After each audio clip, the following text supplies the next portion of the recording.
అంశమంతా నిర్గమాకాండమే, ఎటు జరగద్దు, ఏ గ్రంథంలోకి జంపు చేయొద్దు. నిర్గమాకాండము 7వ అధ్యాయం 19వ వచనం రాసుకోవాలి.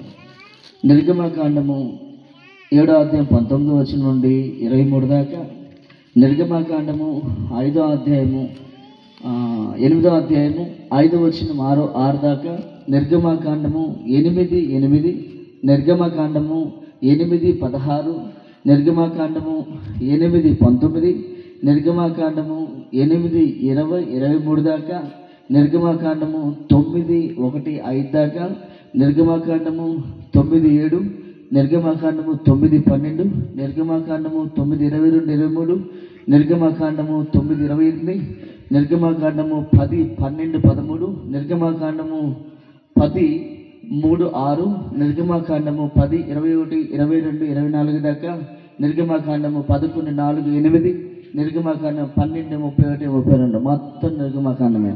7వ వచనం కానుండి మీకు సంపూర్ణంగా చెప్పాలంటే 12వ అధ్యాయం దాకా 10 తెగుళ్ళు వచ్చాయి. ఎన్ని తెగుళ్ళు వచ్చాయి?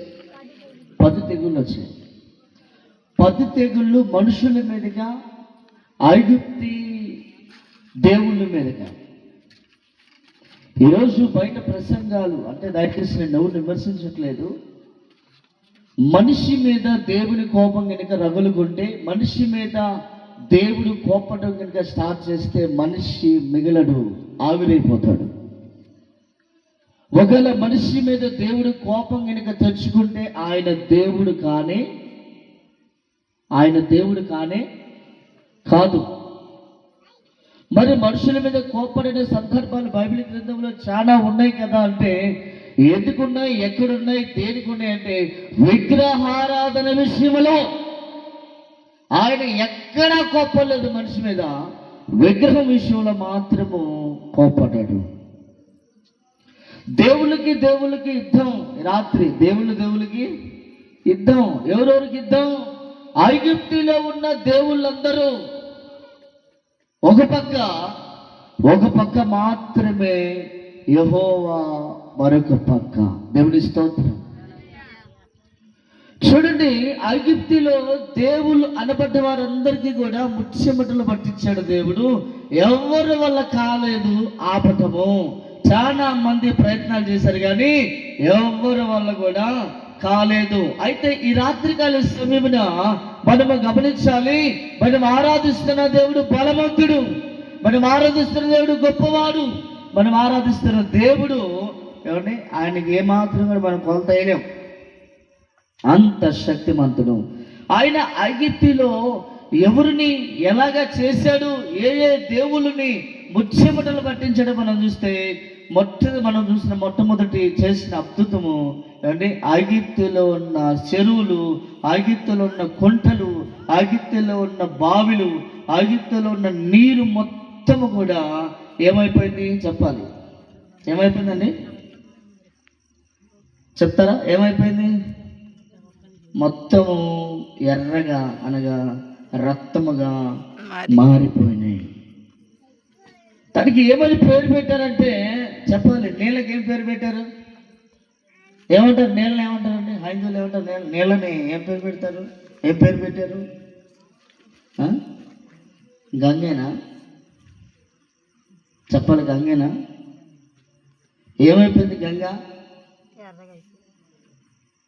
ఏమీ చేయలేకపోయింది.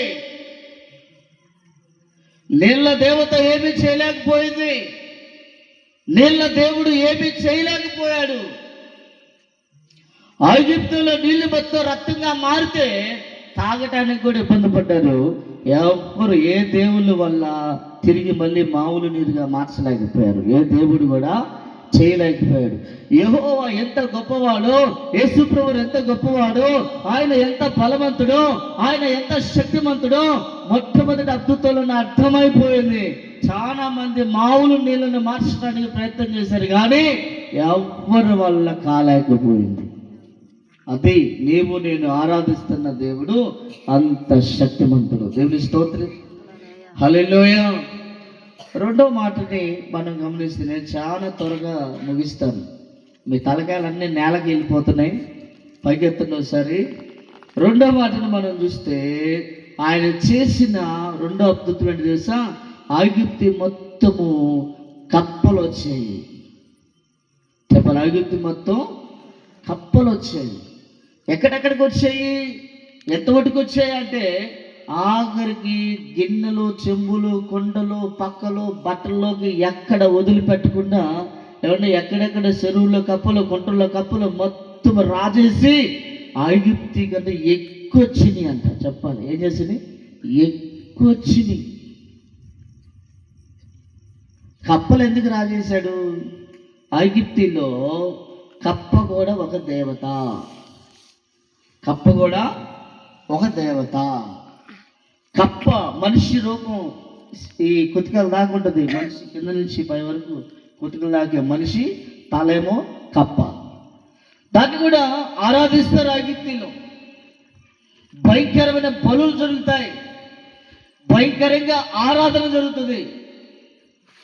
అటువంటి దేవత ఐగుప్తి మొత్తం కప్పలు ఎక్కువ వచ్చి ఐగుప్తిని కప్పేస్తే వచ్చిన చిన్న కప్పలను దోడలేకపోయింది. వచ్చిన చిన్న చిన్న వాటిని బయటికి పంపలేకపోయింది. ఓడిపోయింది. ఎవరి ముందు? యెహోవా ముందు ఓడిపోయింది. దేవుడి స్తోత్రం. ఈ రాత్రి మనం ఆరాధిస్తున్న దేవుడు సామాన్యుడు కాదు. నోటితో ఆయన్ని మనం వర్ణించలేము, వివరించలేము. ఆయన బలాన్ని మనం కొలవలేము, ఆయన శక్తిని మనం కొలవలేము. ఐగుప్తులో నిశ్చయముగా సంతానం అభివృద్ధి చేసే దేవత ఓడిపోయింది. చెప్పలేమైంది? ఓడిపోయింది. కప్ప దేవత ఓడిపోయింది. ఈరోజు కప్పను కూడా చాలా మంది ఆరాధించే వాళ్ళు ఉన్నారు. మూడో మాట మనం చూసినట్టయితే చూడండి, భూమి దేవుడు అంట. చెప్పాలి, ఏ దేవుడు? ఏ దేవుడు అండి? భూదేవత. ఏ దేవత? భూదేవత కాదు, తప్పుగా చెప్తున్నారు అందరూ. భూదేవుడు. భూదేవుడు హైందవ గ్రంథాల్లో భూదేవత అని రాశారు. కాదు, భూదేవుడు. భూదేవుడిని కొడితే చెప్పాలి, మోషేకి అహరోను వాళ్ళిద్దరు చరిత్ర మామూలుగా ఉండదండి. ఇద్దరు అన్నదమ్ములు పక్క పక్కనే ఉంటుంది ఎప్పుడు. అంటే మోషే చేతిలోంచి కర్ర తీసుకొని అహరోను ధూళిని కొడితే, అనగా భూదేవుని కొడితే అంటే చరిచి ఆవంతుల పేలు కుప్పలు తప్పలుగా బయటకు వచ్చింది. దేవుని స్తోత్రం.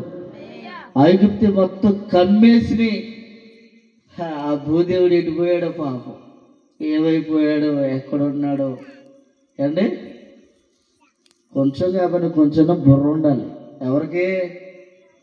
మీకు కదండి. ఎవరికి? బయట వాటిని ఆరాధించే వాళ్ళకి కొంచెం కాబట్టి కొంచెం బుర్ర ఉండాలి. భూదేవుని కొడితే పేలు ఆవంతుని భయంకరంగా, అంటే దోమలు, పేలు భయంకరంగా వచ్చాయి బయటికి. దేవుని స్తోత్రం. ఎవరి వల్ల కాలేదు ఆపడం. భూదేవుడు చాలా ప్రయత్నం చేశాడంట, కానీ ఓడిపోయాడు. భూదేవుడు చాలా ప్రయత్నం చేశాడు ఆపడానికి, వాళ్ళకే లేదు. భూదేవుడి చుట్టూ కూడా అయ్యే ఉన్నాయి. హల్లెలూయా. చాలా మంది భూదేవుడు భూదేవుడు భూదేవత భూదేవత అంటారు. అదంతా అబద్ధం. దేవుని స్తోత్రం. మరొక మాటని మనం చూస్తే ఈగలు వచ్చినాయి అంట. ఐగుప్తులో ఈగ కూడా దేవత తెలుసా? ఐగుప్తులో ఈగ కూడా దేవత. దాన్ని కూడా ప్రత్యేకంగా ఆరాధిస్తారు, దాన్ని కూడా ప్రత్యేకంగా వెంబడిస్తారు, దాన్ని కూడా ప్రత్యేకంగా బలులు అర్పిస్తారు. అన్నీ ఒకే స్థలంలో ఉంటాయి. ఏమంటే దేవుళ్ళందరినీ ఒకే స్థలంలో ఉంచి ఆరాధిస్తూ ఉంటారు. వాటిల్లో ఈగ కూడా దేవతే. మనం కాలి కింద వేసి నలిపేస్తాం, చేతుల కింద వేసి నలిపేస్తాం, చీపులు తీసుకోకూడతాము. చెప్పండి, దుప్పటి తీసుకోకూడదు. ఏంటో తీసుకోకుంటే చచ్చిపోతుంది. ఏంటది? నేనైతే చీపులతోనే కొడతా. దేంతో కొడతా? ఈగ దేవుడిని చీపులతోనే కొడతాను. ఊరు పుట్టుకుని చచ్చిపోరుని చచ్చిపోతుంది. మళ్ళీ దానికి దేవతని పేరు పెట్టాడు. దేవుని స్తోత్రం. హల్లెలూయా. దేనికి పనికి రాలేదు. ఐగుప్తి మొత్తం ఈగలేసి వచ్చాయి. ఐగుప్తిని కప్పే, వాళ్ళు తినే ఆహారాన్ని కప్పేసాయి, బట్టలు కప్పేసాయి, నీళ్ళని కప్పేసాయి, విడిపించుకోలేక